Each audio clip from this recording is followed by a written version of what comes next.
भाई लोगों, स्वागत है आपका स्टेम बाबा में। हम चैप्टर पढ़ रहे थे potential energy and the conservation of energy, and दो टॉपिक्स हम इस चैप्टर में ऑलरेडी इन डिटेल कवर कर चुके हैं।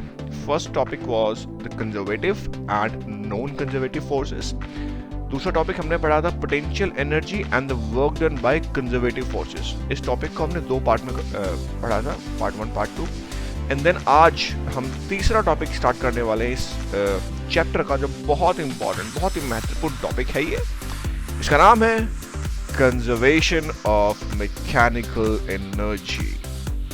एंड इस वीडियो में हम लोग जानेंगे कि कैसे potential energy and kinetic energy दोनों मिलके एक ऐसा पावरफुल टूल बनती हैं कि हम वैरायटी ऑफ प्रॉब्लम्स को इजीली हम सॉल्व कर ले जाएंगे। तो चलिए करते हैं शुरू।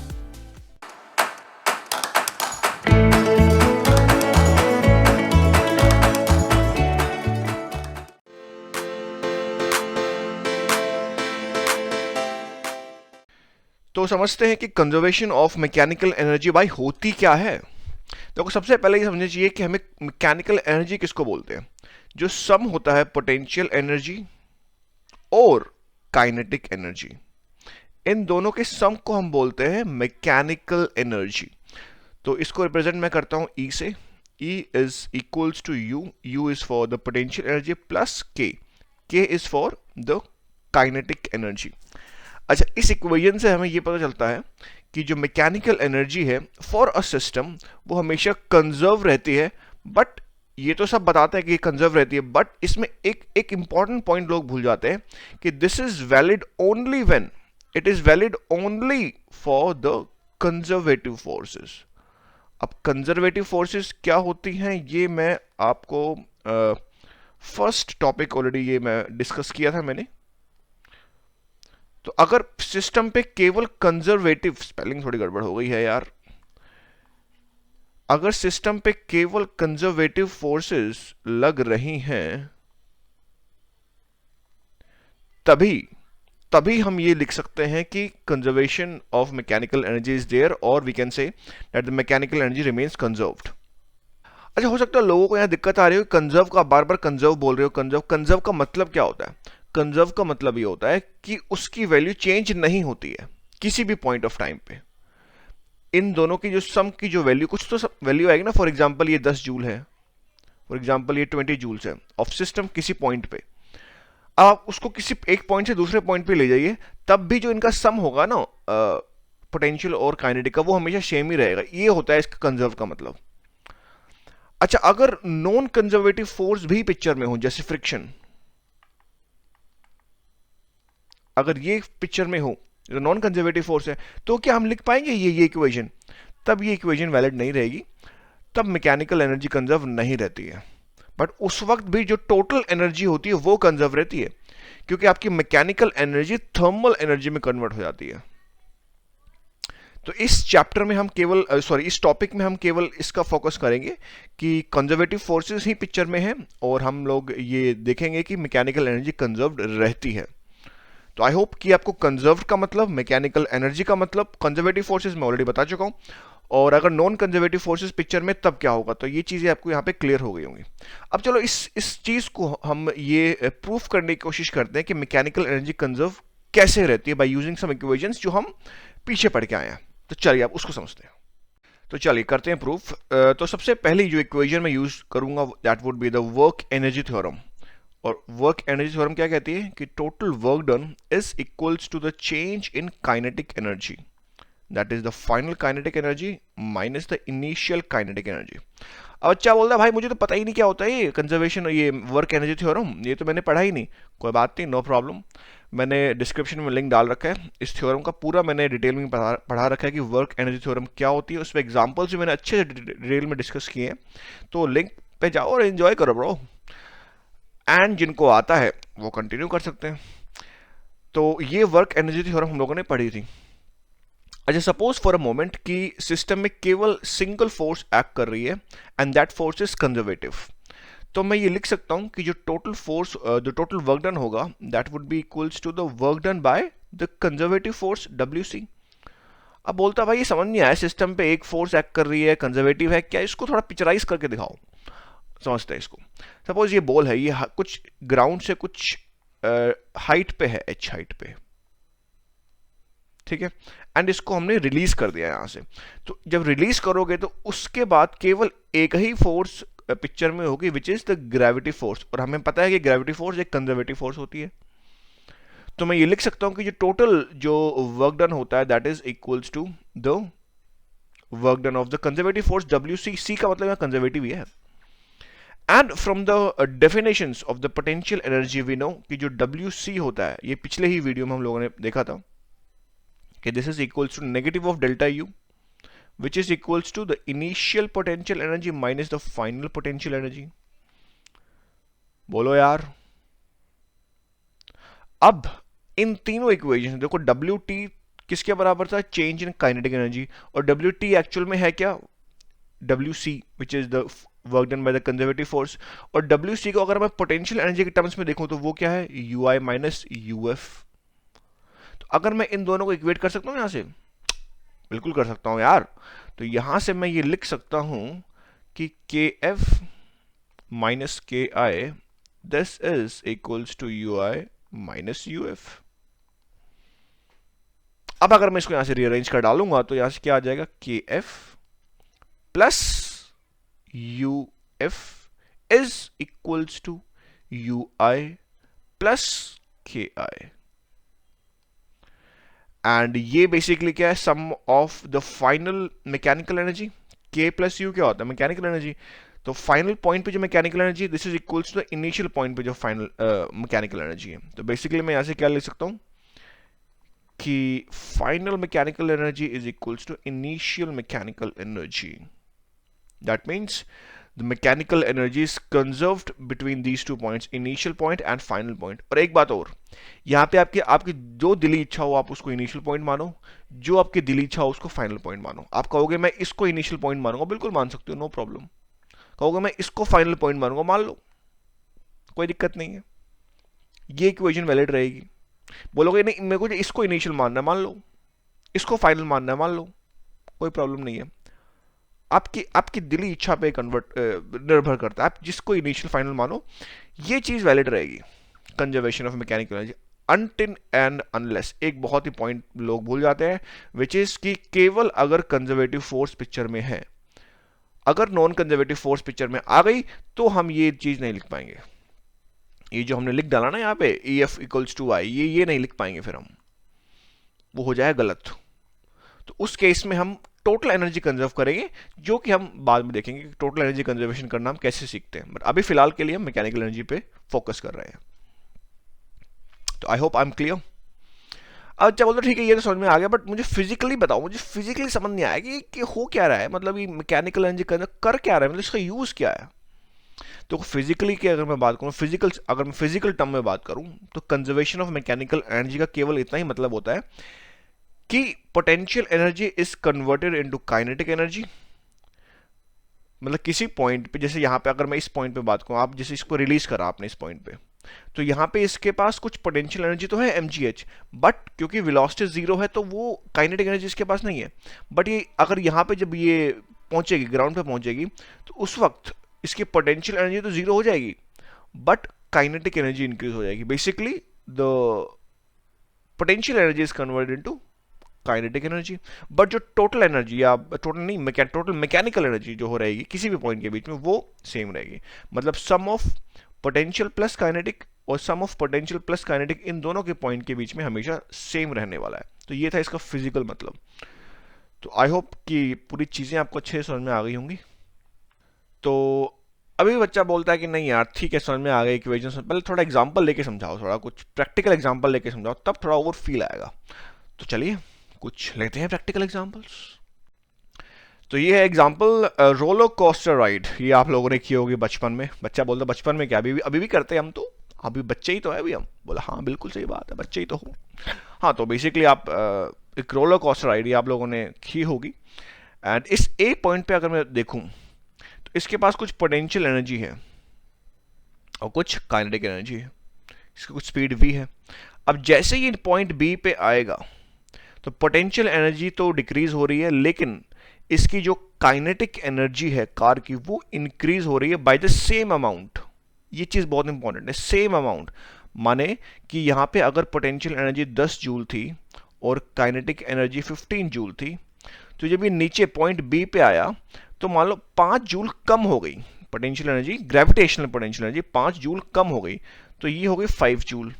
बट जितनी पोटेंशियल एनर्जी कम हुई उतनी ही काइनेटिक एनर्जी बढ़ जाएगी, मतलब ये काइनेटिक एनर्जी हो जाएगी 25 जूल,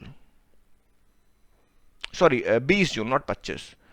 5 कम हुई थी ना, तो 5 बढ़ जाएगी, 15 और 5 20 जूल।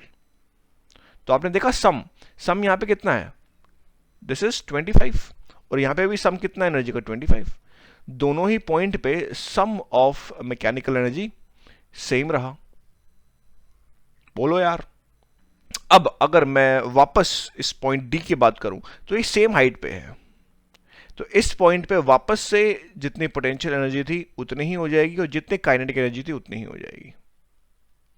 ये सब कुछ तभी वैलिड है जब हम फ्रिक्शन, नॉन, ये फ्रिक्शन वाली चीजें, ये हम ड्रैग, एयर ड्रैग, ये सब हम नेग्लेक्ट कर रहे हैं, तभी हम ये चीजें लिख पा रहे हैं, अदरवाइज नहीं लिख सकते थे। अब बच्चा कहता है यार ठीक है आपने एक एग्जांपल तो ले लिया, बट इसको अप्लाई करके दिखाओ by using some equations, formulas. आप ये एक अप्लाई करके दिखाओ कि कंजर्वेशन ऑफ मैकेनिकल एनर्जी जब हम किसी सिस्टम पे अप्लाई करते हैं, किसी एक सिस्टम को पकड़ो उस पर अप्लाई करके दिखाओ, तब हम थोड़ा अच्छे समझ पाएंगे। तो चलिए आपकी वो इच्छा भी पूरी कर देते हैं। तो चलिए अब अप्लाई करके देखते हैं कंजर्वेशन ऑफ मैकेनिकल एनर्जी को। तो ये कुछ कीज हैं, ये कुछ हाइट h पे आपने रखी, होल्ड करके रखी हुई हैं, एंड आप उसको रिलीज कर देते हो, and then it will come back to the ground. ठीक है, ये इनिशियल पॉइंट हम ले रहे हैं, and this is the final point जब वो ग्राउंड पे आ जाती हैं। एक्सिस मैंने डिफाइन कर दी है कि ये पॉजिटिव एक्स एक्सिस है, ये positive y x axis, sorry ये पॉजिटिव वाई एक्सिस है और ये पॉजिटिव एक्स एक्सिस है। ओके, तो अब हमारी इच्छा ये है कि ये स्पीड बताइए जब ये ग्राउंड पे गिरेगी तो कीज, तो उस वक्त उसकी स्पीड क्या रही होगी, तो ये हमें बताना है। तो अप्लाई करते हैं कंजर्वेशन ऑफ मैकेनिकल एनर्जी को। हाँ, ड्रैग, एयर ड्रैग, ये सब हम नेग्लेक्ट कर रहे हैं इस वक्त। तो मैं लिख सकता हूं कि जो इनिशियल पॉइंट पे जो मैकेनिकल एनर्जी है that will be equals to जो फाइनल पॉइंट पे मैकेनिकल एनर्जी है। इनिशियल पॉइंट पे मैकेनिकल एनर्जी का मतलब क्या है, sum of potential and kinetic, अभी तो पढ़ा हमने। तो U I plus K I is equals to U F plus K F. Okay, अच्छा इनिशियल पॉइंट पे पोटेंशियल एनर्जी कितनी होगी, यहां पे कुछ हाइट h है तो हो जाएगा mgh। काइनेटिक तो है ही नहीं, स्पीड यहां 0 है तो this is 0 is equals to final point पे पोटेंशियल। देखो हमने यहां से रेफरेंस ले रखा है, तो फाइनल पॉइंट पे तो कुछ हाइट है ही नहीं उसके पास, की के पास, तो पोटेंशियल एनर्जी तो 0 हो गई। काइनेटिक कितनी हो जाएगी, लेट की स्पीड v है तो हो जाएगी काइनेटिक हाफ mv²। तो यहां से अगर आप सॉल्व करोगे तो ये m से m कटेगा और v का जो एक्सप्रेशन आ जाएगा √2gh। अब एक बहुत ही होशियार बच्चा बैठा हुआ है क्लास में और कह रहा है कि ये जो इक्वेशन आपने conservation of mechanical energy use करके निकाली है, ये तो मैं काइनेमेटिक इक्वेशन जो हमने बहुत पहले पढ़ी थी उसका यूज करके भी निकाल सकता हूँ। बिल्कुल हाँ, वो कहता है कि नहीं मैं तो ऐसे निकालूंगा कि ये इक्वेशन हमने पढ़ी थी कि the final velocity square minus the initial velocity square is equals to 2 ay delta y। ये इक्वेशन पढ़ी थी। अगर मैं काइनेमेटिक इक्वेशन की बात करूं, इनिशियल पॉइंट पे जो y डायरेक्शन में जो स्पीड है की वो 0 है, तो ये 0 हो गया। ए वाई यहाँ पे g है, बोलो यार, और डेल्टा y जो है h है, तो बेसिकली यहां से मैं क्या लिख सकता हूं कि vf² is equals to 2gh, और यहां से भी मैं लिख सकता हूं कि vf is equals to √2gh। तो बच्चा बोलता है मैं तो ऐसे निकालूंगा, बिल्कुल निकाल सकते हो। फिजिक्स की खूबसूरती यही है कि आप अलग अलग मेथड्स अप्लाई करो बट रिजल्ट दोनों में सेम ही आएगा, अलग अलग नहीं आएगा। तो फिर हम यही यूज करके निकाल लेते हैं। ये इसका यूज क्यों करें, इतना सब मैकेनिकल एनर्जी कंजर्वेशन क्यों करें। क्योंकि ये इक्वेशन जब हम ये वाले कंजर्वेशन का यूज, मैकेनिकल एनर्जी कंजर्वेशन का यूज करते हैं, तो हमारे पास प्रॉब्लम सॉल्व करना एक इजी तरीका बन जाता है as compared to this one. अब बच्चा बोलते समझ नहीं आया, मतलब कैसे इस as compared to this one easy कैसे बन जाता है? इजी बन जाता है, इसको एक दो एग्जांपल अभी, दो तीन एग्जांपल अभी हम डिस्कस करेंगे कि अगर मैं इसको यूज करूं और एज कंपेयर टू इसका यूज करूं तो इजी कौन सा पड़ता है? इजी पड़ जाएगा ये वाला। इसलिए हम लोग ज्यादातर प्रॉब्लम्स में कंजर्वेशन ऑफ एनर्जी का यूज करते हैं बजाय काइनेमेटिक इक्वेशंस। हाँ, सॉल्व हम दोनों से कर सकते हैं, नो डाउट। फिजिक्स की खूबसूरती यही है कि लॉज कुछ इस तरीके से बनाए गए हैं इसके अंदर कि आप कैसे भी सॉल्व करो, रिजल्ट विल, अलग अलग मेथड से सॉल्व करो, रिजल्ट सभी के लिए सेम आएगा। तो चलिए एक दो एग्जांपल और देखते हैं। तो बच्चों कल्पना करो कि आप लोग ग्रेजुएट हो गए हैं एंड आप लोग एंजॉय कर रहे हो, टॉपी उछाल रहे हो, मजे कर रहे हो। तो ये महानुभाव क्या करते हैं? बिल्कुल सीधा टॉपी उछालते हैं।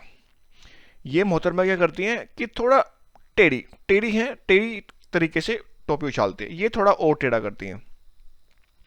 तो सपोज दो, तीनों के तीनों इनिशियल जिस स्पीड से ये टॉपी उछाल रहे हैं वो तीनों में सेम ही है। ये भी वी आई से उछाल रही है, ये भी सॉरी उछाल रहा है, ये लड़का है, एंड ये वी आई से उछाल रही है और ये भी वी आई से उछाल रही है। तो अब हमारी दिली इच्छा ये है, अगर मैं हाइट दोनों के केस में, तीनों के केस में सेम रखूं, मतलब इस हाइट पे बात करूं, तो क्या उस हाइट पे जो इसकी स्पीड रही होगी, फाइनल स्पीड कैप की, क्या वो तीनों में सेम रहेगी या तीनों में डिफरेंट रहेगी? तो हम लोग इसको ले रहे हैं इनिशियल पॉइंट, ये हमारा इनिशियल पॉइंट है और ये फाइनल पॉइंट है। ओके, तो अभी हमने पढ़ा कि हम कंजर्वेशन ऑफ मैकेनिकल एनर्जी का यूज कर सकते हैं, क्योंकि जब आप उछालोगे तो केवल एक ही, जब आप कैप को उछालोगे तो केवल एक ही फोर्स पिक्चर में है, which is gravity, and gravity is a conservative force. तो हम यहाँ पे मैकेनिकल एनर्जी कंजर्वेशन लिख सकते हैं। तो हम क्या लिखेंगे कि जो इनिशियल पोटेंशियल एनर्जी है प्लस जो इनिशियल काइनेटिक एनर्जी है, that will be equals to the final potential energy plus the final kinetic energy. बोल दो यार। तो ये हमने इनिशियल पॉइंट माना, ये फाइनल पॉइंट माना है। अच्छा, यहां से हम ये हमने रेफरेंस दे रखा, मतलब यहाँ पे जीरो है, ओरिजिन है, एंड ये पॉजिटिव वाई एक्सिस है। तो ये हो गया हमारे पास initial height and this is the final height of the cap. तीनों केस में इनिशियल हाइट और फाइनल हाइट सेम है, इस चीज पे गौर फरमाइएगा। ओके, तो इनिशियल, अगर मैं इस वाले केस की बात करूं, for the first case, this is first case, second case, third case, तो मैं अभी फर्स्ट केस की बात कर रहा हूं। तो इनिशियल पॉइंट पे इसकी इनिशियल पोटेंशियल एनर्जी क्या रही होगी? That would be M G Y I, क्योंकि हाइट वाई आई पे है तो इतनी रही होगी, plus initial kinetic energy cap की कितनी होगी? It is thrown with the speed V I, तो काइनेटिक एनर्जी होगी half M we I square. बोलो यार, इतना तो क्लियर हो जाना चाहिए। अच्छा, फाइनल हाइट पे इसकी kinetic energy, sorry potential energy कितनी हो जाएगी? M G Y F plus इसकी फाइनल काइनेटिक एनर्जी क्या होगी? 1/2 M V final square. Okay, यहां से एम एम एम एम पूरा कट जाएगा, तो क्या बचेगा? यहां बच जाएगा G Y I plus 1/2 V I square is equals to, यहां क्या बच जाएगा? G Y F plus 1/2 V F square. तो एक काम करते हैं, इस टर्म को ले जाते हैं right side, left side sorry. तो जी मैं कॉमन ले रहा हूं, ये हो जाएगा Y i minus y F. ठीक है, इस वाली टर्म को मैं राइट साइड लेके जा रहा हूं, तो 1/2 कॉमन ले सकता हूं, ये हो जाएगा v F square minus v आई स्क्वायर। तो यहां से 2 को इधर ले जाऊंगा तो ये हो जाएगा 2 times ji Y i minus y f, और ये जो वी आई स्क्वायर है इसको मैं वापस इधर लेके जा रहा हूं, तो मैं इसको यहां लिख सकता हूं plus this is v I square, और ये किसके बराबर बन जाएगा? वी एफ स्क्वायर के बराबर। अब यहां से जो वी एफ का जो एक्सप्रेशन आएगा that would be equals to v I square plus 2 times g times y i minus y f, और इसका हो जाएगा रूट। तो जो फाइनल स्पीड का जो एक्सप्रेशन आया वो ये है, तो देखो तीनों ही केस में जो इनिशियल स्पीड थी वो सेम है, मतलब ये वाला टर्म तो सेम है, g और 2 ये तो कांस्टेंट रहता है तो ये भी सेम ही है। अच्छा अब बचा इसके ऊपर Y i minus y F. अब तीनों ही केस में वाई आई और वाई एफ वो सेम है, दैट मीन्स कि जो फाइनल स्पीड होगी तीनों ही केस में वो सेम रहने वाली है, अलग नहीं होगी। तो देख रहे हो आप, मैकेनिकल एनर्जी कंजर्वेशन का यूज करके हमने कितना इजीली बता दिया। लेकिन अब अगर आप काइनेमेटिक इक्वेशंस का यूज करते हैं और तब निकालते हैं यहाँ पे फाइनल स्पीड, तो पहले आप इसका एंगल आपको पता होना चाहिए कितना इसका एंगल है। फिर आप इसको बोलते हैं इसका कुछ एक्स कंपोनेंट होगा वी आई कॉस थीटा, इसका कुछ वाई कंपोनेंट होगा वी आई साइन थीटा। फिर आप काइनेमेटिक इक्वेशंस लगाते हैं एक्स और वाई डायरेक्शन में अलग अलग, तब जाके आप कहीं इक्वेशन निकाल पाते। तो कितना लेंथी प्रोसेस वो बन जाता।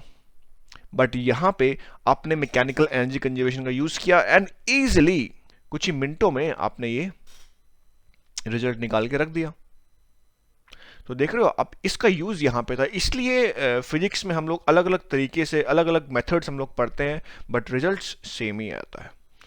तो चले अब एक और एग्जांपल लेते हैं and then will going to end this video. So ये एक प्रॉपर एग्जांपल है based on conservation of energy, तो सॉल्व करते हैं इसको। तो बच्चों यहाँ पे कह रहे हैं कि ये प्लेयर है, इसने हिट करी बॉल को। बॉल का जो मास था वो था, बेसबॉल है बेसिकली, उसका मास है 0.15 kg एंड इसने इतनी तेजी से हिट करी कि जो बेसबॉल है ये क्राउड में जाके पहुंच गई। क्राउड में एक पर्सन, यहाँ पे स्पेक्टेटर बोल लो या फैन बोल लो, यहाँ पे इसने इसको कैच करी बॉल को। एंड जो इनिशियल स्पीड थी बॉल की वो हमें दे रखी है 36 मीटर पर सेकेंड।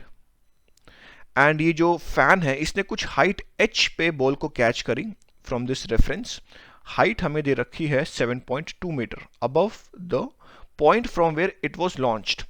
तो मतलब अगर मैं इसको इनिशियल पॉइंट में लेके चल रहा हूँ, इसको फाइनल पॉइंट लेके चल रहा हूँ, तो इनिशियल से जो फाइनल पॉइंट की जो हाइट है वो 7.2 मीटर इंक्रीज हो गई है, मतलब ऊपर है यहाँ पे। आप समझ रहे हो ना? Okay, assuming frictional force can be ignored. अब ये पॉइंट बहुत इंपॉर्टेंट है जो अक्सर लोग भूल जाते हैं कि assuming frictional forces can be ignored, find the kinetic energy of the ball. अगर यहाँ पे ये पॉइंट नहीं लिखा होता ना, assuming frictional force can be ignored, तो हम जो ये कंजर्वेशन लिख रहे हैं, मैकेनिकल एनर्जी कंजर्वेशन, वो नहीं लिख पाते और एक क्वेश्चन सॉल्व नहीं हो पाता बाय दिस मेथड, जो कि है हम बट क्योंकि यहाँ पे लिखा हुआ है कि फ्रिक्शनल फोर्स को हम नेगलेक्ट कर सकते हैं तो हम यूज कर रहे हैं। तो हम ये लिख सकते हैं कि जो इनिशियल पॉइंट पे जो मैकेनिकल एनर्जी है that will be equals to जो फाइनल पॉइंट में मैकेनिकल एनर्जी है। बोलो यार। तो sum of potential energy plus the kinetic energy will be equals to the potential energy at final point plus the kinetic energy at final point. अच्छा, initial point पे अगर मैं बात करूं, यूआई की बात करूं, तो देखो हम यहीं से रेफरेंस लिया हुआ हमने, तो यहाँ पे हाइट 0 है तो पोटेंशियल एनर्जी हो जाएगी 0। काइनेटिक एनर्जी कितनी हो जाएगी? Initial kinetic energy half M we I square. देखो मास हमें दिया हुआ है, स्पीड हमें दी हुई है, पुट करो तो आपके पास इनिशियल जो काइनेटिक एनर्जी आएगी वो आएगी अप्रॉक्स 97 जूल्स। अब फाइनल पॉइंट पे अगर मैं बात करूं तो इसने कुछ हाइट h गेन करी है, तो ये इसकी पोटेंशियल एनर्जी कितनी हो जाएगी? mgh। तो मास हमें पता है, g हमें पता है, h 7.2 सब कुछ पता है, तो यहां से जो पोटेंशियल एनर्जी आएगी, final potential energy, that would B 11 joule. तो अगर मैं यहां पे पुट कर दूं ये सारी चीजें, तो final kinetic energy of the ball मैं ये निकाल सकता हूं। बोलो यार। तो मैं यहां पुट कर देता हूं, इनिशियल जो पोटेंशियल एनर्जी थी वो 0 है, इनिशियल काइनेटिक एनर्जी 97 है और फाइनल पोटेंशियल एनर्जी 11 जूल हो गई है और फाइनल काइनेटिक एनर्जी हमें निकालनी है। तो यहां से फाइनल काइनेटिक एनर्जी निकल के आ जाएगी विच इज 86 जूल्स। बोलो बच्चा, समझ आया कि नहीं आया? नेक्स्ट हमें बताना है कि its speed just before it was caught. तो जब इसने कैच करी इस फैन ने, तो उस वक्त उसकी स्पीड क्या रही होगी? देखो फाइनल काइनेटिक एनर्जी हमें मालूम है, तो अगर ये मालूम है तो हमें सब कुछ ही मालूम है, क्योंकि फाइनल काइनेटिक एनर्जी होती है half M v F square और वी एफ तो हमें निकालना है। इसको वैल्यू पुट करो, 86 इज इक्वल्स टू 1/2 मास, तो पता है हमें 0.15। वी निकालना है तो इसका स्क्वायर सिंप्लीफाई करोगे और वी की वैल्यू आ जाएगी 44 मीटर पर सेकेंड। तो देख रहे हो कितना इजीली बिना कुछ साइन सुइन के करके हमने इजीली वीएफ निकाल दिया। अब बच्चा बोलता है नहीं मैं तो उससे निकालता, तो काइनेमेटिक इक्वेशंस यूज करके निकालता, तो निकाल सकते हो, no problem, no doubt. But वहां पे तुम्हें ये थीटा पता होना चाहिए कि आप किस थीटा पे इसको लॉन्च कर रहे हो।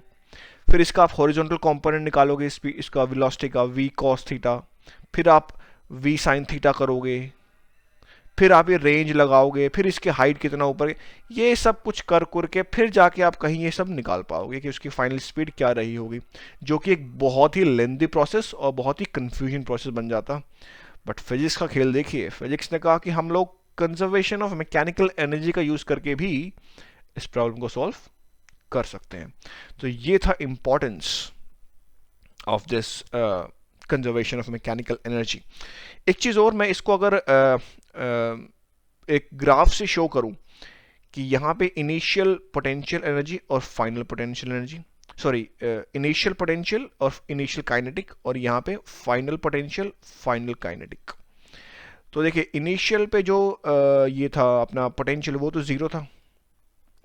इनिशियल जो काइनेटिक थी वो कितनी थी, 97 जूल्स। मैं इसको जरा एक बार से दिखा रहा हूं आपको ताकि दिक्कत ना आए।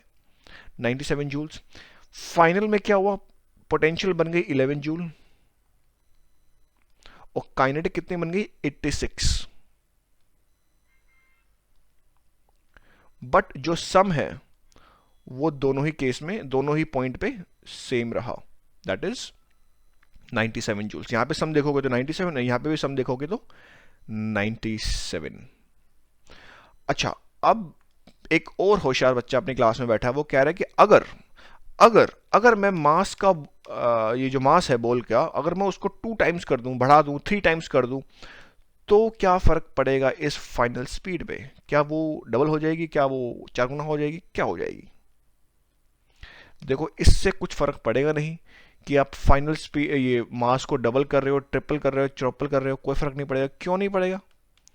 देखो क्या होगा कि देखो आप ये लिखते हो you I plus K I is equals to U F plus K F लिखते हो ना, तो यहां से क्या लिख देते हो, एम जी एच लिखते हो। एम जी एच इनिशियल में लूंगा तो वाई आई ले लेता हूँ, plus half M we I square ले लेता हूँ, तो यहाँ पे हो जाएगा एम जी वाई फाइनल ले लेता हूँ, और प्लस 1/2 वी एफ स्क्वायर। ये ऐसे तो लिखते हैं।